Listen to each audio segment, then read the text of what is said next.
Frank O'Rourke. Liz Thompson is definitely the star of the day. To be that close to Frank O'Rourke, who is an aging saloon car driver, we could call Frank. I don't think he'd take offence to that.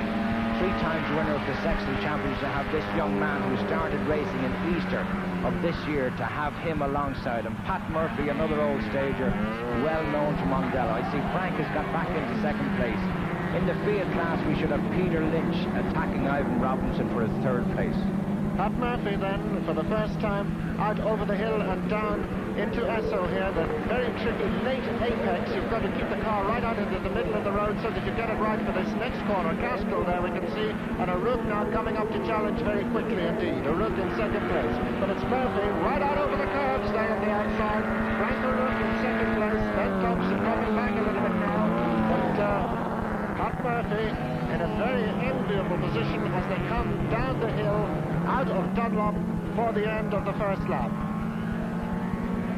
And the man in 4th place is another surprise. Colm Leach, who featured very well in the Phoenix Park races last year, is actually in 4th place, and he may be the man to attack Ivan Thompson's place. Peter Lynch is in 5th place. There's Murphy as he rounds Shell. Frank getting very close now. The Opel actually is superior on brakes, and when Frank settles down, I think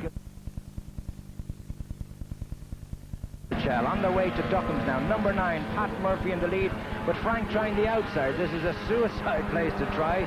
If he can cut across back and try the inside on the exit of this corner, there's a chance for Esso.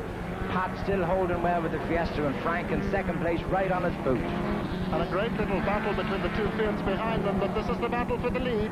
O'Rourke now going to try and come down the inside, is he? As they come down into Esso, I think he's got him. He's pushing Pat Murphy out onto the outside of the corner, and surely he has a chance of getting to Castrol first, but no, Murphy on the shorter line there. So Murphy's still in the lead, but O'Rourke now coming up the 4th straight, definitely having it in a straight line and takes the lead. As they come into this very, very slow hairpin at the top of the hill, and once again, Pat Murphy down the inside. And look at that battle between the 3 of the fields now for 3rd place. And this is where the superior braking of the Opel showed, going up into the other hairpin at the circuit Dunlop. It's a 2nd gear bend. Pat Murphy trying wide here, but as I say, the superior braking of Frank and the Opel will show. Pat should have it in top speed. He should be able to tuck in behind Frank now for the fast right-hander they'll be approaching next, which is Duckham's. The battle for second place still between the two 128 coupes. Frank O'Rourke, number 69, the Opel Cadet 1.3 SR with Pat Murphy glued to his boot. Roles have been reversed. Last lap round it was Pat in the lead. Frank smoking a lot, went in there a little quick, and Pat is getting alongside him. Now this is where Frank got him in the approach to Esso, a very tight left-hander, a 2nd gear bend, and Frank got down the inside, but this time no chances. He's closing the door. The Woodfab car is close enough to challenge again, and we should see a challenge on the way to Dunlop from Pat, I would hope. And Murphy's car showing signs of previous scars here at Mondello. He's raced this car all season very successfully, and he's been trying for years to put the Ford Fiesta ahead of the Opels in this particular class. He always gets very close, but very seldom actually pulls it off. Look at the battle, though, for the Fiats just right behind him. It's still Ivan Thompson, Leach right behind him again, and then Mike Armstrong right in amongst them. And it's still Frank O'Rourke, the Wexford man with all this experience, and Pat Murphy trying the inside at Shell, and this could be a good manoeuvre. He can keep Frank out for the left-hander. No, Frank bumps and boring going into the left-hander BOAC. It's still Frank O'Rourke in the Cadet as they lead down the hill for the fastest part of the circuit, the fastest right-hander on the circuit. The first kink at Duckham's, the bump as it's known, flat in 3rd gear, brakes on, back onto the throttle, hard on the brakes again, and then the tight 2nd gear part of it out to lead you up to Esso. Pat has shown that he can challenge the Opel, and this could be the makings of a good race. Pat Murphy then definitely seemed to be a little bit quicker in the twisty bits, but it's O'Rourke who can draw ahead on the straights. And look again, Murphy in a desperate effort tries to close up there. Pat Murphy very, very close, but this is where the Opel has the legs on him and pulls out again up the 4th straight and up that slight hill. Then it's over the blind drop and down into the hairpin. And Pat Murphy really holding on very well in a car but obviously just isn't quite as quick in a straight line. Still, Ivan Thompson's pulled out a bit from the others now in 4th place. There's Thompson. As the leader of the 1300 class, Bob Montgomery and the other dealer team Opel, and that's Pat trying again on the entrance to BOAC. I don't think that maneuver will work. He had to hit his brakes there as Frank got in his way. Pat, I think his tactics should be to follow Frank for a lap or two, find his weak point, and then have a merciful charge towards the end. The braking area again, back on the throttle, and brake again into second as they exit from Duckham's. Pat lost ground there, looked as if he missed a gear. He's closing up on Frank as they go down to Esso, where Frank took the lead from 3 laps previous. Well, on that last lap, we lost Colin Leach in 4th place, and indeed Montgomery had moved up 2 places, but that won't, that's Frank O'Rourke, who we're watching at the moment's teammate, but he will be not a bit concerned about that at the moment. He's got far too many problems on his hand, with Pat Murphy right on his tail there. So Murphy again. Now, if he can just find a gap as he's coming into a corner, he's got a very good chance of taking back the lead, but it's out of a corner, he loses out on the straight line speed of Frank O'Rourke.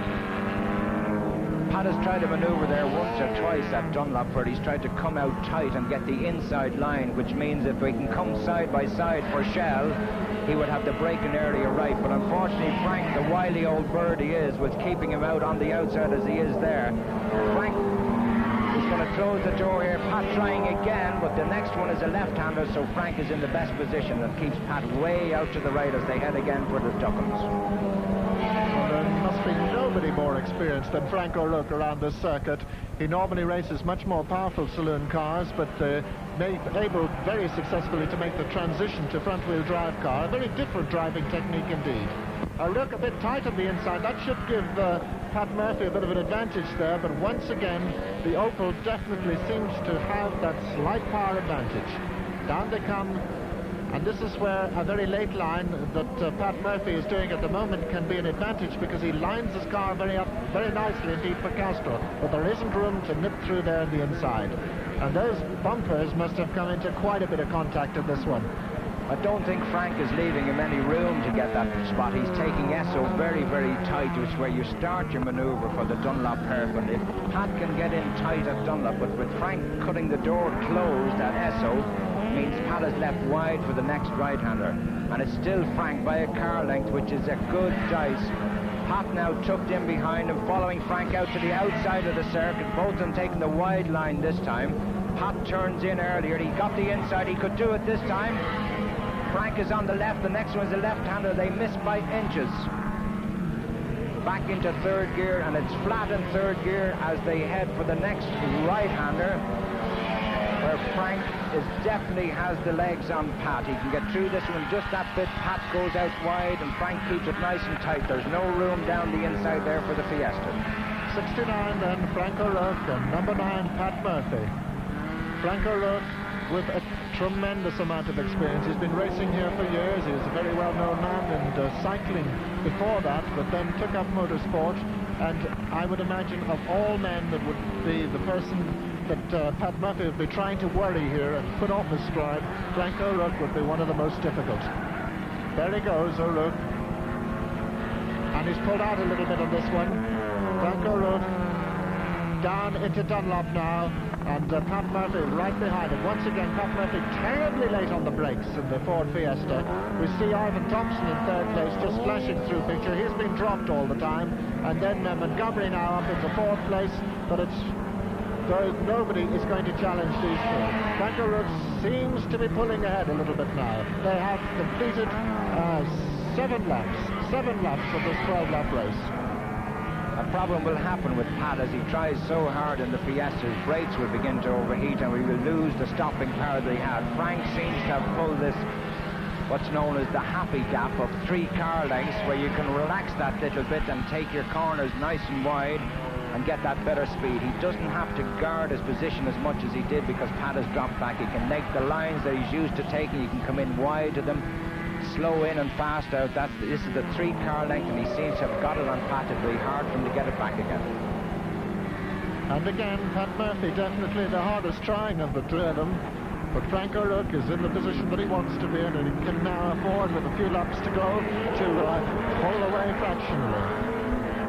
7 laps completed on the 8th lap then of this 12-lap 1300cc production saloon car race. Standard cars, almost if you were taken out of the showroom, just a few little safety modifications made to them to make them obviously a bit more useful around the circuit.